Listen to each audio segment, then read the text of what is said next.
Assalamualaikum warahmatullahi wabarakatuh.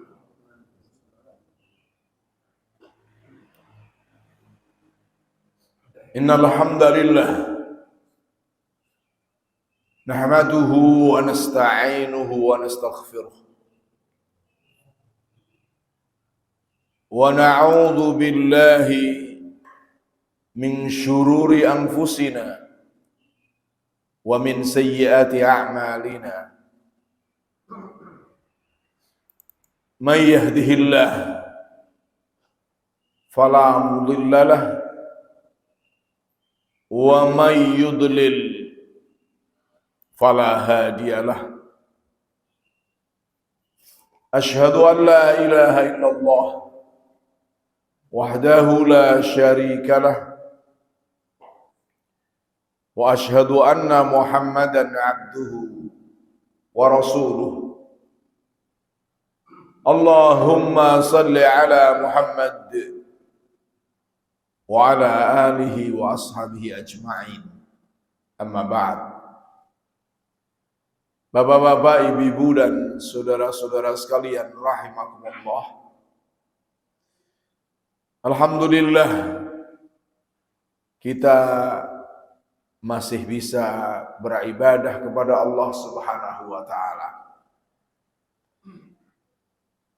Salawat dan salam semoga terus tercurahkan kepada Nabi kita Muhammad sallallahu alaihi wasallam, keluarganya, para sahabatnya dan umatnya yang setia mengikuti sunnah-sunnahnya. Bapak-bapak, ibu-ibu dan saudara-saudara sekalian rahimakumullah, dalam hadis qudsi yang diriwayatkan oleh At-Tirmidzi dalam kitab jami'-nya, dia yakni dengan sanad an Abi Hurairah anin Nabi sallallahu alaihi wasallam qala inna Allah ta'ala yaqulu ya ibna adam tafarragh li'ibadati amla'u sadraka ghinan wa asudda faqraka wa illa taf'al mala'tu yadaika sughlan walam asudda faqraka.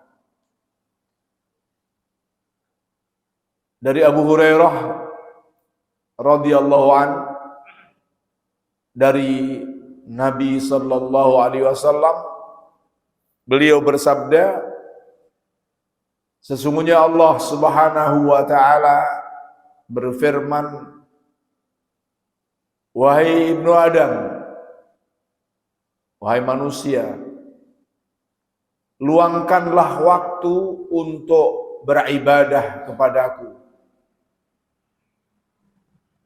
Kelak aku akan memenuhi hatimu dengan kekayaan, dan aku akan menutupi kefakiranmu. Dan jika kamu tidak berbuat itu, artinya tidak beribadah kepada Allah, tidak meluangkan waktunya untuk beribadah kepada Allah, aku akan memenuhi kedua tanganmu dengan kesibukan, dan aku tidak akan menutupi kefakiranmu. Dari hadis ini bisa kita ambil satu pelajaran bahwa beribadah itu akan menjadikan kita kaya. Hati kita kaya.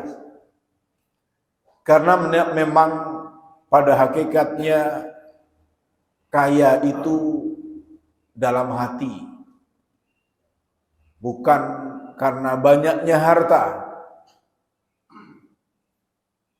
Karena itu Rasulullah mengatakan, laisal ghina an kasratil aradi walakinnal ghina ghinan nafsi. Tidaklah orang kaya itu, atau dikatakan orang kaya itu karena banyaknya harta, akan tetapi yang namanya kaya adalah kaya jiwa, kaya dalam hatinya, yakni hati yang menerima pemberian Allah Subhanahu wa taala. Innal ghina al-qanaah. Sesungguhnya kekayaan itu karena qanaah, karena sifat qanaah, sifat menerima pemberian Allah Subhanahu wa taala, mensyukuri pemberian Allah Subhanahu wa taala. Apapun yang diberikan Allah menjadikan kita bahagia.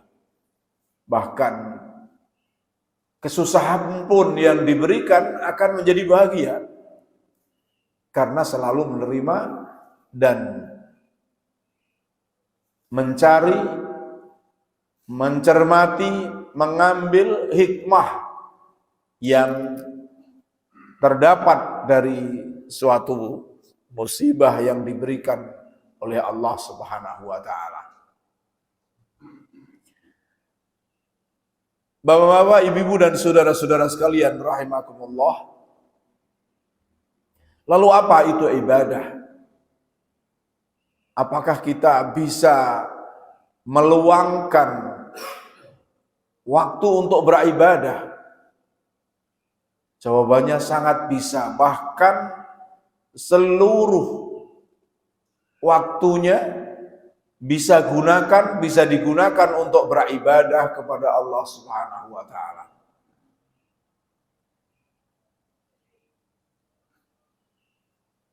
Arti daripada ibadah secara bahasa adalah merendahkan diri serta tunduk. Itu namanya ibadah secara bahasa. Maka kalau orang berbicara secara bahasa, semua agama menjadi benar, semua yang dilakukan oleh orang dalam agamanya menjadi benar, menjadi ibadah yang akan mengantarkan ke surga. Karena semua agama ada ketundukan kepada Tuhannya. Orang Bali dengan menyembah patung-patung yang ada di depan rumahnya, setiap pagi mengganti sesajinya, itu karena tunduk, merendahkan diri pada patung itu. Begitu pula agama-agama yang lain, itu kalau secara bahasa. Sedangkan di dalam suatu arti bahasa itu ada, dalam arti sebuah agama itu ada secara bahasa dan ada pula yang secara istilah.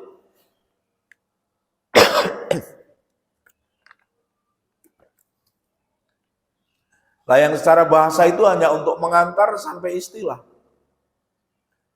Ibadah menurut syarak atau menurut pengertian syarak istilah agama adalah ada beberapa definisi, setidaknya ada 3. Yang pertama, ibadah adalah taat kepada Allah Subhanahu wa ta'ala dengan melaksanakan perintahnya melalui lisan para rasulnya. Jadi ibadah itu hakikatnya adalah taat kepada Allah. Taat kepada Allah Subhanahu wa taala, tidak hanya tunduk, titik. Kalau hanya tunduk kepada siapapun. Tapi ibadah dalam Islam artinya adalah taat kepada Allah Subhanahu wa taala dengan melaksanakan perintahnya. Dan ketika melaksanakan perintahnya itu harus perintah melalui lisan para rasulnya. Melalui lisan Rasulullah sallallahu alaihi wasallam baru dikatakan ibadah. Ini pengertian yang pertama. Yang kedua, ibadah adalah merendahkan diri kepada Allah Azza wa Jal, merendahkan diri kepada Allah Subhanahu wa taala, merendahkan diri kepada Allah Subhanahu wa taala disertai dengan rasa mahabbah, disertai dengan rasa cinta yang paling tinggi, ketundukan yang paling tinggi, dan cinta pada Allah Subhanahu wa taala yang paling tinggi. Dan yang ketiga, ibadah adalah sebutan yang mencakup seluruh apa yang dicintai dan diridhai oleh Allah Azza wa Jalla. Baik berupa ucapan atau perbuatan yang zahir maupun yang batin. Ini yang paling mencakup, yang paling lengkap. Maka tadi saya katakan bahwa semua waktu kita bisa kita luangkan untuk ibadah. Selama yang kita lakukan itu adalah sesuatu yang dicintai dan diridhai oleh Allah Azza wa Jalla. Baik itu ucapan, perbuatan, pikiran, maka ada yang zahir, ada yang batin. Sehingga ibadah itu ada ibadah qauliyah berupa ucapan, misalnya bertasbih, bertahmid, bertakbir, membaca Al-Quran, itu ucapan. Berupa ibadah amaliyah, yakni perbuatan sholat misalnya, zakat, puasa, haji, itu perbuatan dan lainnya. Serta ibadah fikriyah, pikiran. Ketika kita memikirkan keagungan Allah, kita memikirkan perjuangan di jalan Allah, memikirkan perbuatan-perbuatan yang akan dilakukan untuk jihad fi sabilillah, perjuangan di jalan Allah, maka itu ibadah. Bisa jadi satu ibadah itu melengkapi keseluruhan tadi. Misalnya kita mau bekerja, kita memikirkan apa yang akan kita kerjakan, halal apakah haram. Maka itu sudah berpikir untuk beribadah, karena ada kaitannya dengan halal dan haram. Setelah ketemu, oh halal, bagaimana cara saya melakukan? Itu berarti juga masih berpikir supaya pekerjaan yang halal itu bisa saya lakukan dengan yang halal pula dan bisa mendapatkan hasil. Setelah itu berpikir pula bagaimana kalau saya berhasil mendapatkan rizki itu, berapa akan saya keluarkan untuk infak fi sabilillah. Maka itu juga ibadah pikiran. Kemudian setelah itu mulai bekerja dengan berdoa. Mulai berangkat dari rumah sudah membaca doa bepergian. Itu juga ibadah qauliyah. Sampai tempat kerja membaca doa pula. Doa sampai tujuan. Maka itu juga ibadah qauliyah. Setelah itu bekerja juga ibadah perbuatan, berarti bekerja. Dan setelah dapat hasil diperbuatkan pula adalah sebagian diinfakkan di jalan Allah Subhanahu wa taala. Maka dari mulai mau kerja sampai kerja itu menjadi ibadah yang mencakup 3 hal tadi. Baik itu ibadah yang murni, yang mahdhah seperti sholat misalnya, juga itu ibadah qauliyah, ibadah amaliyah, ibadah fikriyah. Lalu ibadah yang ghairu mahdhah seperti kerja tadi. Bagaimana supaya ibadah itu diterima oleh Allah Subhanahu wa taala? Baik itu ibadah yang berupa ucapan, berupa perbuatan, berupa pikiran, ada syarat-syaratnya. Yakni yang pertama, ikhlas karena Allah semata. Di dalam beribadah harus ikhlas karena Allah Subhanahu wa taala. Tujuan utamanya adalah ikhlas karena Allah.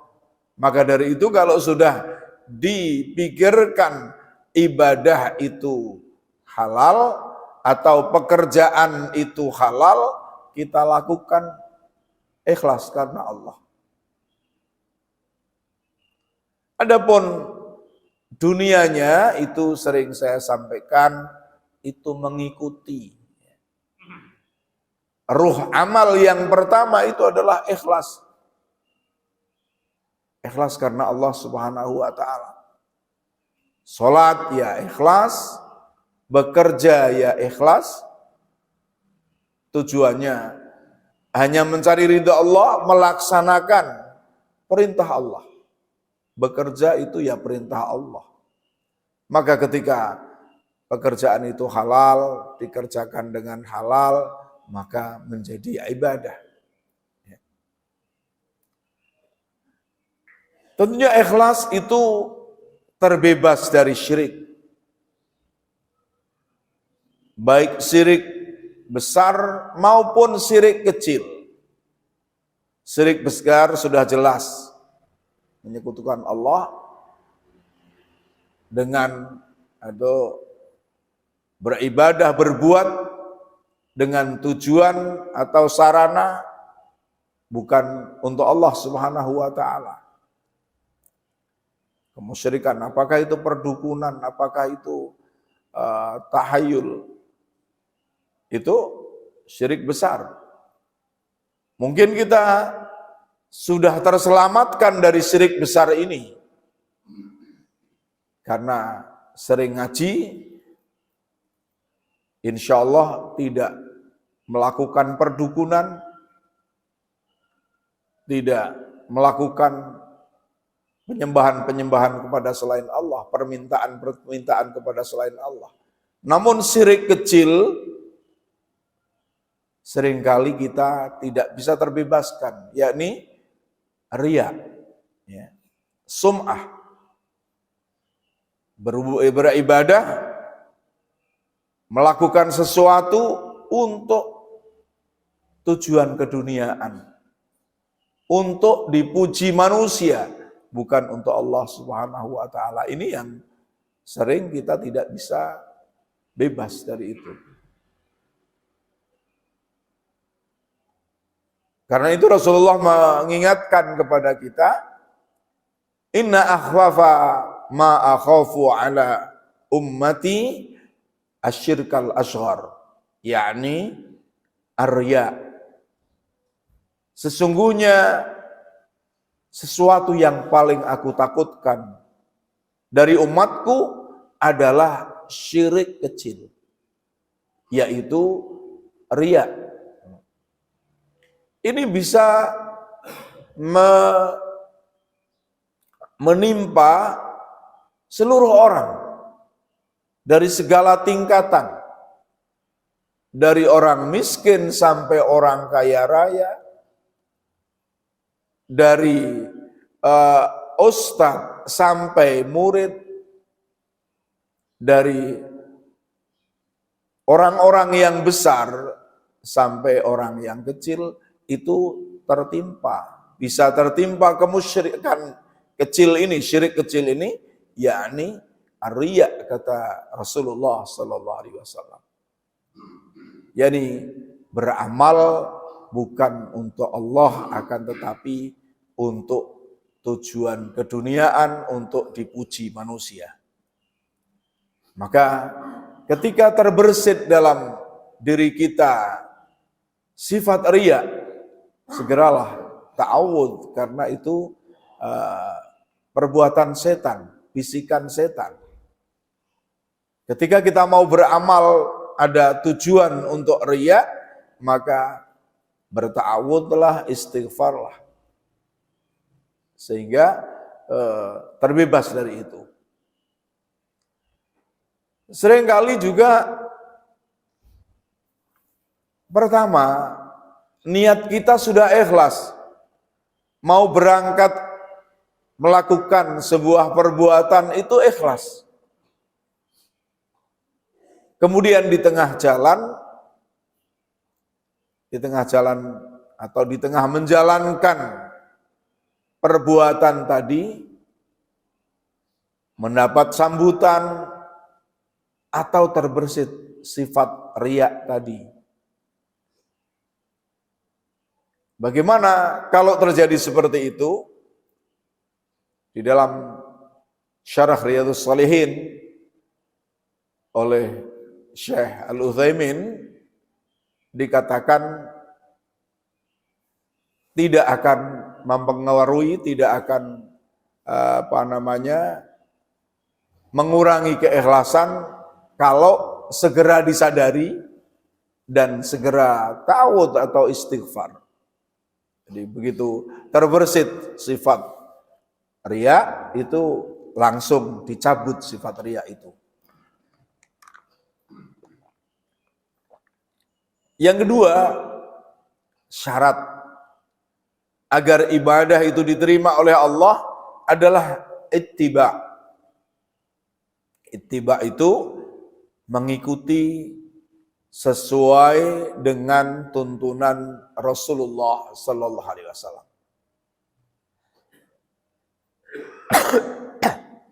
Jadi ibadah tidak akan diterima kalau tidak sesuai dengan tuntunan Rasulullah. Ketika ibadah itu ibadah yang mahdhah. Salat, berdoa, itu harus sesuai dengan tuntunan Rasulullah sallallahu alaihi wasallam. Kalau tidak sesuai, maka disebut bid'ah, dan bid'ah itu mardud. Man ahdatsa fi amrina hadza ma laisa minhu fa huwa raddun, kata Rasulullah.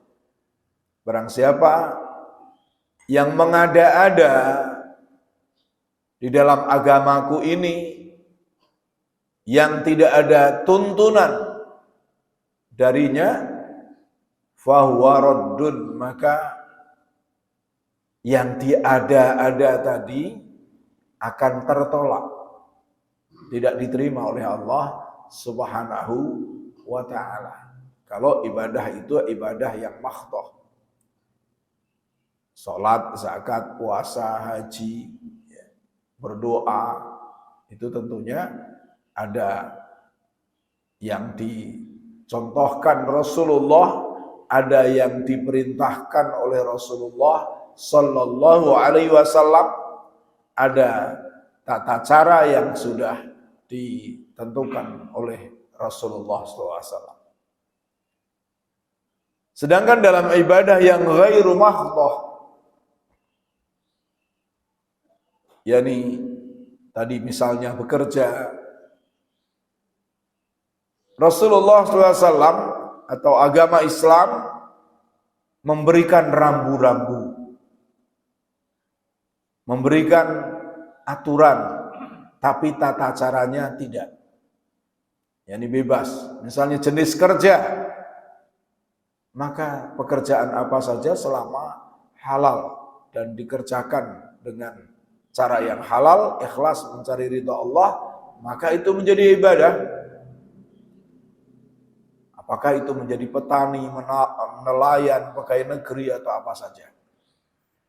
Ini dua syarat diterimanya ibadah yang tidak boleh hilang dari kita kalau kita ingin ibadahnya itu diterima oleh Allah Subhanahu wa ta'ala. Lalu apa tujuan beribadah? Tujuan beribadah, hakikatnya semua yang kita lakukan dalam ibadah itu akan kembali kepada kita yang melakukan.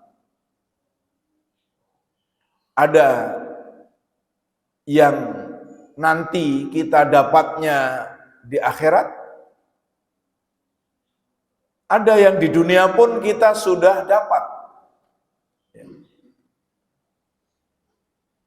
Di antara tujuan-tujuan beribadah tadi, yang pertama, ibadah dilakukan untuk menciptakan hubungan yang harmonis antara makhluk dan sang Khalik, yakni Allah Subhanahu wa ta'ala. Tentunya di sini akan kita dapatkan nilainya di akhirat nanti. Bagaimana hubungan kita terhadap Allah Subhanahu wa ta'ala. Pahalanya akan kita panen di akhirat nanti, karena dunia ini hanyalah tempat menanam. Ya, manennya di akhirat, jangan minta di dunia. Ad-dunya mazra'atul akhirah. Dunia ini adalah ladang bagi kehidupan akhirat. Barang siapa yang menanami ladangnya dengan tanaman yang baik, maka akan memanen yang baik. Barang siapa yang menanaminya dengan tanaman yang tidak baik, ya tidak akan memanen. Tidak akan memanen yang baik. Orang nanam jagung, ya panennya jagung. Orang menanam padi, ya panennya beras. Yang kedua, ibadah dilakukan sebagai bentuk rasa syukur kepada Allah Subhanahu wa ta'ala. Karena Allah yang telah menciptakan, memelihara, mengangkat manusia sebagai khalifah di muka bumi, serta mengizinkan manusia untuk mengambil manfaat yang disediakan oleh alam. Jadi yang disediakan oleh Allah Subhanahu wa ta'ala di alam semesta ini. Jadi ini patut kita syukuri. Dan kita tidak pernah terlepas dari ini. Yang pertama, kita diciptakan oleh Allah Subhanahu wa taala. Hal ata 'alal insani hinum minad dahri lam yakun syai'an madhkura. Jadi Allah Subhanahu wa taala membuat pertanyaan kepada kita. yakni bahwa saat sebelumnya kita tidak ada, diadakan oleh Allah Subhanahu wa taala. Allah yang menciptakan. Menciptakan badan kita menjadi sempurna sampai yang paling, jadi yang namanya manusia, yang paling tidak sempurna saja menjadi sempurna dibandingkan dengan hewan.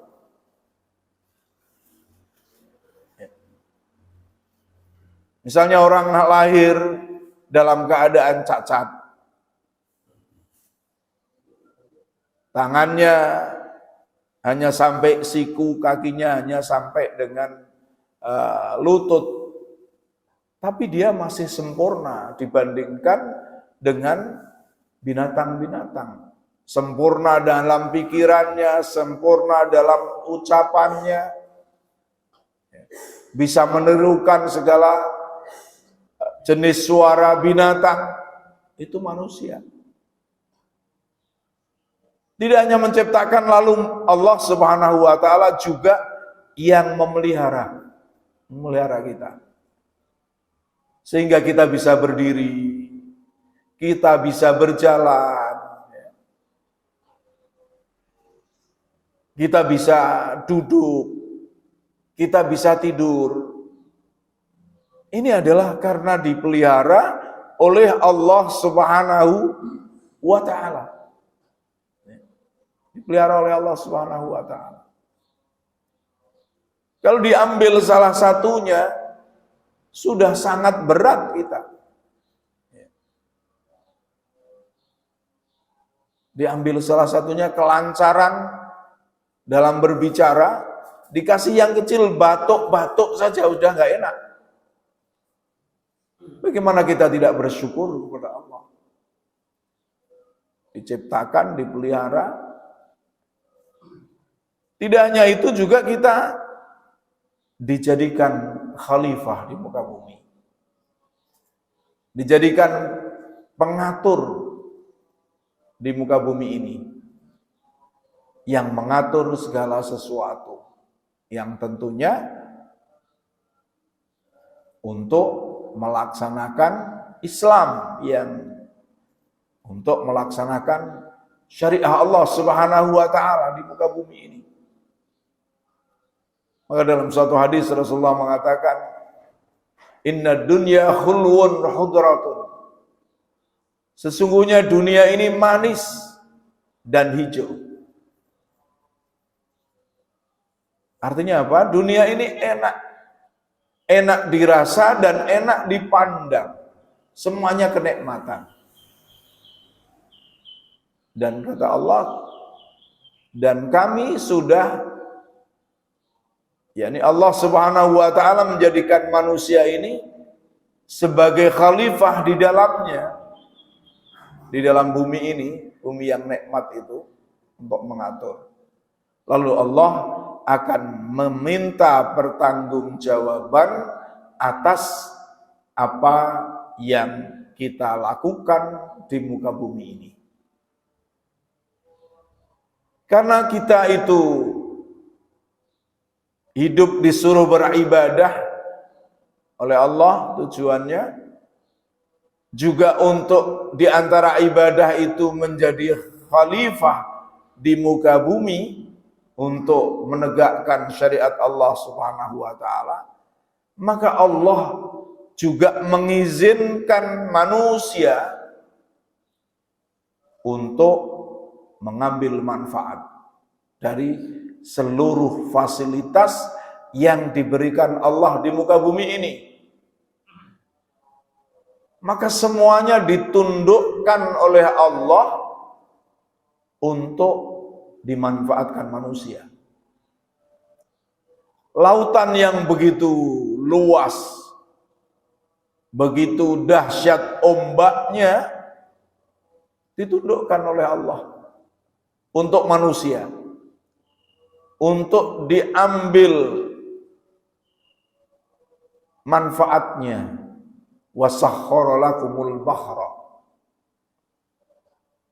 Allah menjelaskan, dan kami tundukkan lautan untuk kamu semuanya, wahai manusia.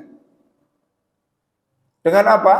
Dengan memberi ilmu kepada manusia untuk membuat kapal, sehingga manusia bisa berlayar. Kapal pun berkembang terus. Dari kapal jaring biasa menjadi kapal jaring yang besar untuk mengambil manfaat. Kalau dulu manusia mencari tempat yang di mana banyak ikannya, jenis ikan ini, ikan itu harus menyelam. Sekarang dengan teknologi, manusia bisa melihat dari atas kapal, oh di sini yang banyak ikannya. Itu siapa yang menundukkan kapal itu, yang menundukkan lautan itu? Allah Subhanahu wa taala. Allah memberikan ilmu kepada manusia untuk membuat alat-alat yang bisa menundukkan lautan. Ya. Maka jangan terlalu heran terhadap para penciptanya, pencipta alat-alat itu, akan tetapi heranlah kepada Allah Subhanahu wa taala yang telah menciptakan manusia sehingga bisa menciptakan alat-alat itu. Kalau dulu yang bisa dimanfaatkan dari lautan hanya ikan, sekarang minyak, mutiara, semuanya yang ada di lautan diambil semua oleh manusia, ditundukkan oleh Allah. Yani dengan diberi akal tadi. Coba kalau akalnya diambil oleh Allah Subhanahu wa taala, hal itu tidak akan tercipta semuanya. Jadi Allah Subhanahu wa taala yang menundukkan. Karena bersyukurlah kepada Allah sebagai tanda ibadah kita kepada Allah Subhanahu wa taala, untuk bersyukur. Kalau diambil sedikit saja, sudah bingung kita. Coba yang kita alami orang-orang pantai sekarang, Allah meluapkan lautan, amben sore rob, urung iso podo menanggulangi. Ya, itu misalnya WR Supratman diurup, didhuwurke, banyune mlayu ning Jetayu. WR Supratman ora banjir, Jetayu sing banjir. Kerapia kita daerah sini ora banjir karena Kerapia wis dibendung. Sing banjir Jalan Semarang, Jalan Surabaya, Pati Unus.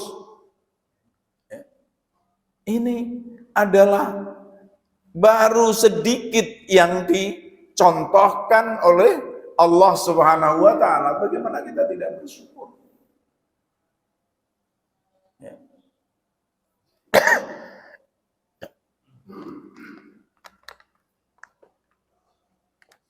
Kalau Allah belum menundukkan, tidak menundukkan, nggak bisa kita menikmati semuanya itu.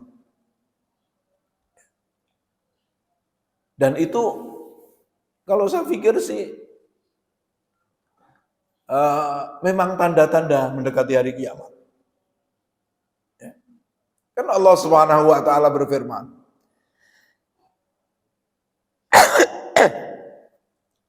"Idza as-samaa'u fatarat wa idzal kawakibu tatarat wa idzal biharu fujirat." Dan apabila lautan telah ditumpahkan, ya, lautan telah ditumpahkan. Ini saya ditumpahkan sithik banget. Manusia wis kalang kabut. Jadi contoh ditumpahkan sithik baik. Adapun teknologi menerangkan ini, itu, dan sebagainya, pokoknya jelas Allah sudah mulai menumpahkan sedikit tentang lautan gitu. Maka kita sudah kalang kabut untuk mengatasinya. Sekian anggaran, biaya, baik itu pemerintah maupun masyarakat, untuk mengatasi, tetap saja airnya naik terus. Contoh, mungkin nanti dicabut lagi oleh Allah Subhanahu wa Ta'ala, agar kita sadar, ya. Bisa jadi ditambah lagi, wallahu a'lam bishawab. Anggaran pemerintah sekian banyaknya untuk meninggikan jalan, untuk membendung laut. Manusia atau perumahan, sekian banyak anggaran untuk meninggikan rumah. Sing duit rumahnya ditinggikan. Airnya naik lagi, tinggikan lagi. Ya. Maka koyo gawe omah anyar. Jadi ini adalah kita sebagai tanda syukur kepada Allah, itu ibadah kepada Allah Subhanahu wa Ta'ala. Ibadah dilakukan untuk mengukur sejauh mana kepatuhan para makhluk ciptaan Allah dalam melaksanakan perintahnya. Ya. Kita diperintahkan untuk ibadah sebagai ukuran bagaimana kita patuh kepada Allah. Nah, di sini kita bisa menjadikan ibadah itu sebagai alat evaluasi. Alat evaluasi sejauh mana kita syukur kepada Allah, sejauh mana kita patuh kepada Allah. Sudah diberi berbagai macam nikmat, apakah kita mau beribadah menggunakan nikmat-nikmat itu untuk beribadah kepada Allah? Matanya digunakan untuk apa? Tangannya digunakan untuk apa? Kakinya digunakan untuk apa? Pikirannya digunakan untuk apa? Jabatannya yang menjabat digunakan untuk apa? Sebagai kepala rumah tangga digunakan untuk apa? Apakah mendidik anaknya untuk beribadah kepada Allah atau tidak? Itu kepatuhan kita kepada Allah. Tidak hanya sekedar nikmat berupa harta saja, akan tetapi seluruh nikmat yang diberikan Allah itu ukurannya kepatuhan kita adalah bersyukurnya. Kepatuhan kita itu ukuran. Maka sebetulnya semua yang diberikan Allah, apakah itu larangan, apakah itu perintah, adalah untuk menguji sejauh mana kepatuhan kita kepada Allah Subhanahu wa Ta'ala. Patuh tidaknya seorang hamba dalam melaksanakan perintah Allah akan mempengaruhi nasib mereka di dunia maupun di akhirat untuk kehidupan yang akan datang. Jadi patuh tidaknya kita kepada perintah Allah mempengaruhi hidup kita di dunia, ya kita menjadi tentram atau tidak, itu tergantung patuh kita kepada Allah atau tidak. Ketika kita patuh kepada Allah, diberi kesusahan kayak apapun, tetap tentram. Karena mengakui itu ujian. Itu takdir Allah. Kalau Allah sudah menakdirkan, tidak ada yang bisa mencegah. La mani'a lima a'taita wa la mu'ti lima mana'ta. La yanfa'u dzal jaddi minkal jaddu. Kata Allah, kata hadis Rasulullah dalam mengajari doa kepada kita, la mani'a lima a'taita. Ya Allah, tidak ada yang bisa mencegah. Kalau Allah telah memberikan, wala mu'tiya lima mana'ta, dan tidak ada yang bisa memberi kalau Allah mencegah. Jadi ketentuan, sudah ketentuan. Apa yang terjadi dalam diri kita, ketentuan dari Allah. Kekayaan, kekuatan, kekuasaan tidak ada bermanfaat ya, kalau tidak karena Allah Subhanahu wa taala. La haula wala quwata illa billah. Ya. Jadi di sini kalau kita melaksanakan perintah Allah, insya Allah kita akan bahagia. Di dunia saja sudah bahagia. Kesulitan, nasib itu tidak akan menjadikan kita sengsara kalau kita menjalankan perintah Allah. Apalagi di akhirat nanti. Ya, di akhirat nanti. Maka ibadah akan dapat memberikan rasa aman, damai, tenang. Kenapa? Karena Allah dapat mengurus setiap urusan para hambanya.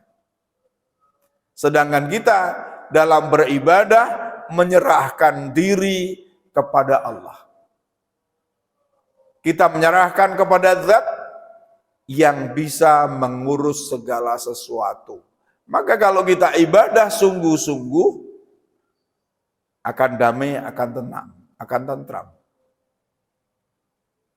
Termasuk ibadah adalah mengingat Allah. Allah berfirman, ala bidzikrillah tatmainnul qulub. Ketahuilah, dengan mengingat Allah, kamu akan bahagia. Hatimu akan tentram. Ibadah dilakukan untuk menghilangkan rasa takabur, karena hanya Allah yang maha besar, yang memiliki segala kesempurnaan. Jadi kita beribadah, itu akhirnya rasa takabur kita hilang. Karena ketika misalnya salah satu saja ibadah sholat, diawali dengan Allahu Akbar, dengan ucapan Allah Maha Besar. Berarti kita hamba, kita manusia, kayak apapun kekuatannya, bagaimanapun pinternya, apakah itu yang sudah alim, yang sudah siapa saja, ketika beribadah Allahu Akbar, Allah Maha Besar. Dan tidak hanya sekedar kita mengucapkan Allah Maha Besar, akan tetapi disertai dengan tunduk. Yang namanya tunduk kan mengangkat kedua tangan, itu tunduk. Ampun itu mengangkat dua tangan. Maka ini menunjukkan kita kecil, kita menyerah kepada Allah Subhanahu wa taala. Dan begitu pula ketika kita dalam keadaan susah pun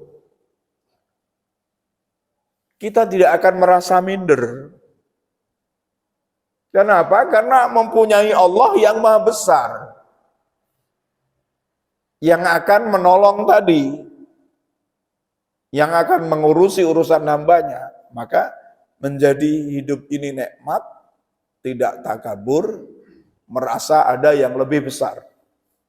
Ibadah dilakukan sebagai bentuk pernyataan bahwa manusia hanya makhluk yang lemah dan membutuhkan pertolongan dan kekuatan dari Allah Subhanahu wa taala.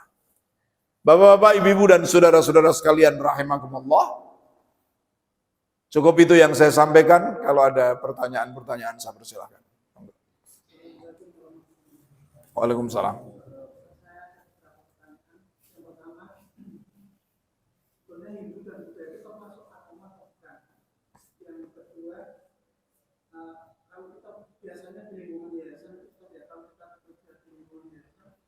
Seringnya kita itu dibayar murah, digaji murah dengan ajaran kami itu kerja di sini kan sudah dibaca seperti itu. Nah sebenarnya gimana? Apakah boleh dengan barang-barang kita terus membayar karyawan itu dengan bayaran yang murah? Yang ketiga, sekarang itu kan sedang marak itu kenaikan BBM. Apakah dibolehkan kita itu ikutan berdemo atau kita cukup menyerahkan nasib kita pada wakil-wakil dewan kita yang ada di DPR? Baik. Yang pertama, seringkali kita sebut ada agama langit, agama samawi, dan agama bumi. Maka kalau dilihat dari yang diturunkan oleh Allah Subhanahu wa taala, itu bukan agama dari Allah Subhanahu wa taala. Kenapa? Karena semua agama yang diturunkan oleh Allah itu agama tauhid. Ya. Agama tauhid, agama yang mengesahkan Allah Subhanahu wa taala. Nabinya membawa tauhid. Nabi Isa, Nabi Musa, semuanya mentauhidkan Allah Subhanahu wa taala. Hanya saja setelah itu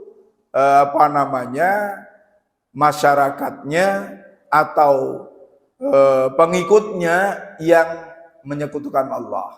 Misalnya orang-orang Nasara itu dulunya Nabi Isa alaihissalam itu mentauhidkan Allah, memerintahkan untuk mentauhidkan Allah. Tapi kemudian para pengikutnya yang mengatakan bahwa Isa ibnullah. Ya. Laqad kafara alladziina qalu innallaha huwal masih.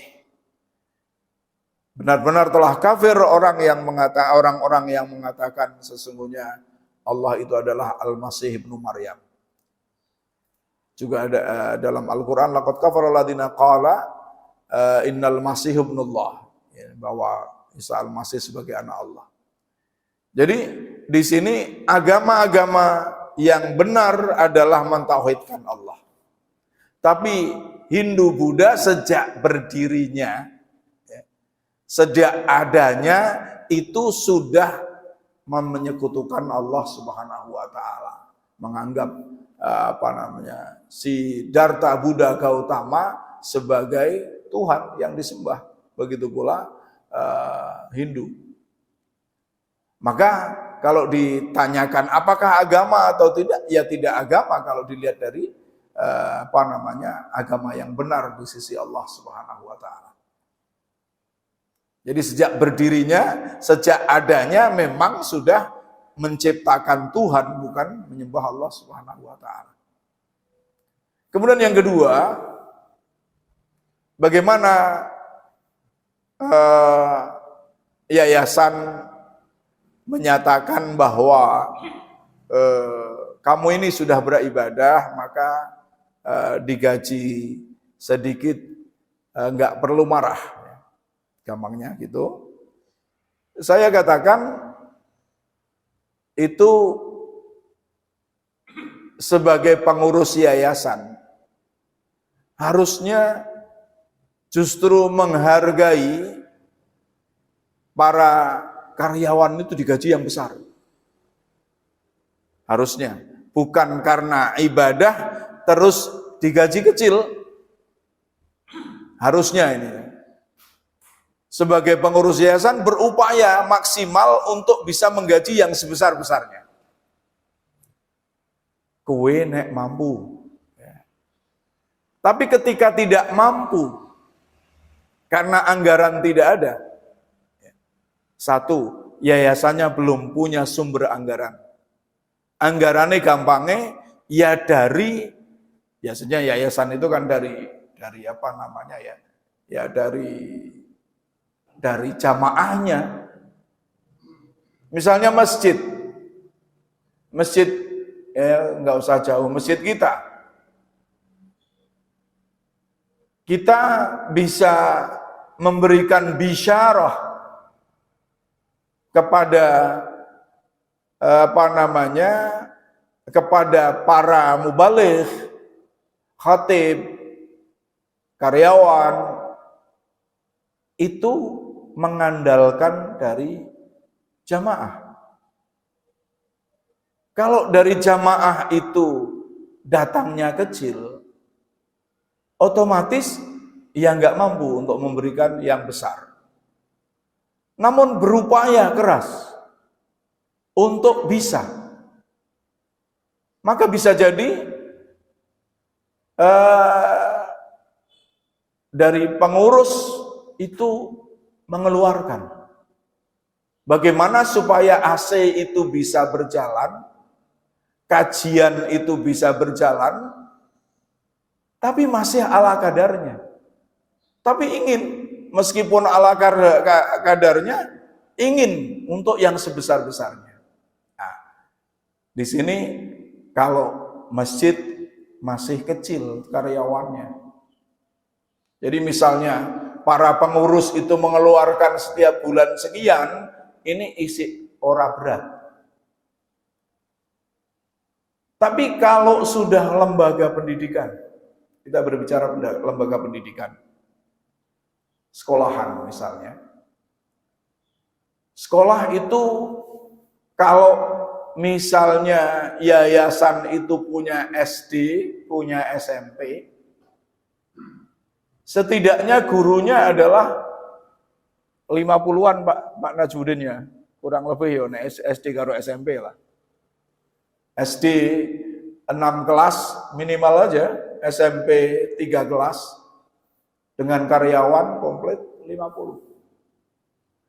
Anak murid sidik, sedangkan sekolahan itu belum punya sumber utama, belum punya sumber usaha, maka pengurusnya kalang kabut. Kudu luru amben setiap bulan menutup defisit. Cari ke sana, cari kemari. Ya, kebetulan kita yang menjadi pengurus masjid, menjadi pengurus yayasan, ya macam-macam lah. Di situ harusnya bukan wis oleh ganjaran gitu. Tapi yayasan open. Kalau saya katakan yayasan itu terbuka. Ibu-ibu, bapak-bapak, ini kita sudah berupaya untuk mencari yang sebanyak-banyaknya untuk memberikan gaji yang sebesar-besarnya. Monggo kita ketahui laporan dari pendapatan dari siswa sekian, donatur sekian. Kita terus cari dapatnya sekian, maka ayo bersabar bareng. Niati untuk ibadah. Niati untuk ibadah. Itu yang terpenting. Sehingga tidak terkesan aku pegawai yayasan itu kok gajinya sidik. Ini memang sifat manusia. Saya ya pernah menjadi karyawan yayasan bertahun-tahun, ya. Khususnya yayasan sing nggo gawe kerja. Kalau saya ngurusi ini dulu sebelum saya keluar, ya, sebelum saya keluar dari yayasan, itu sampai 33 tahun, itu saya bukan bekerja di sini. Tapi beribadah, maka tidak berpikir bayaran. Ya. Tapi kalau dulu saya menjadi guru, itu saya berpikir bayaran, karena saya menjadi guru. Untuk kehidupan, ya persis lo yayasan kok aku dianggap ibadah terus apa jenenge bayarannya sithik. Itu memang sifat kita. Nah, kesalahan yayasan adalah tidak terbuka tadi. Ya. Kita mesti harus berpikir seperti sebetulnya sejauh mana sih usaha yayasan. Sudah berat. Maka dulu pernah saya sampaikan ketika saya menjadi, ya tidak dulu sampai sekarang, kita ini sebagai karyawan yayasan harus sudah bersyukur. Kenapa? Karena kita ini ibaratnya dikasih sawah. Dikasih sawah, untuk mengolah sawah itu, pemilik sawah enggak njaluk sama sekali. Bahkan masih memberikan rabuk, memberikan bibit, segalanya. Ini bagi yayasan yang belum mempunyai sumber dana. Itu. Apakah saya katakan sawah? Sekolahan. Saya karyawan pendidikan saja, karena yang paling banyak pendidikan. Iki kowe tak kai sekolahan, mau kelola, kemudian hasilnya itu untuk dinikmati, ya, untuk gaji kalian, nek kurang aku isi luru, ya. Kowe orang ngerasa bangun, orang ngerasa luru donatur ketika membangun, tapi kamu menikmati. Aku sing luru, aku sing mengelola, orang nikmati. Lah ora hebat-hebate wong yayasan sih. Ketika yayasan itu belum punya sumber dana, lan duwe sumber dana akeh yo kudu digaji sing akeh. Begitu saling timbal balik, tapi harus ada keterbukaan tadi. Dikira yayasan duitnya akeh, kadang-kadang sering kali gitu. Terus yang ketiga, demo itu bagaimana? Kawit zaman kuno, demo ini terjadi dua versi pendapat.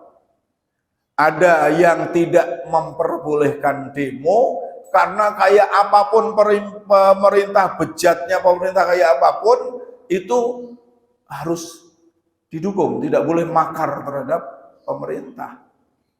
Ya. Itu sehingga demo hukumnya haram sebagian. Tapi kalau saya selama demo itu diniati ikhlas, tidak tidak anarkis, ya, menyampaikan aspirasi, itu kok saya cenderung setuju untuk demo itu. Kan sama saja kita menyampaikan aspirasi kepada dewan misalnya, supaya dewan itu menyampaikan aspirasi karena memang jalurannya ke situ. Apalagi kalau pemerintahnya sudah jelas nek ora di demo kebablasan. Aku lebih cenderung, meskipun saya tidak pernah ikut demo, tapi saya mendukung orang-orang yang demo. Begitu Bapak ya? Ya. Saya kira cukup, kita tutup dengan doa. Allahumma sholli ala Muhammad wa sallim wa radhiyallahu an kulli sahabati Rasulillahi ajma'in walhamdulillahi rabbil alamin. Allahumma la tada' fi jam'ina wa majlisina hadha dhanban illa ghafartah wa la hamman illa farajtah wa la dainan illa qadaitah wa la maridan illa syafaitah wa la mujahidan illa nasartah wa la hajatan min hawaijid dunya hiya laka ridan wa lana salahun illa qadaitaha ya arhamar rahimin. Rabbana atina fid dunya hasanah wa fil akhirati hasanah wa qina adzabannar. Subhana rabbika rabbil izzati amma yasifun wa salamun alal mursalin walhamdulillahi rabbil alamin. Wassalamu alaikum warahmatullahi wabarakatuh.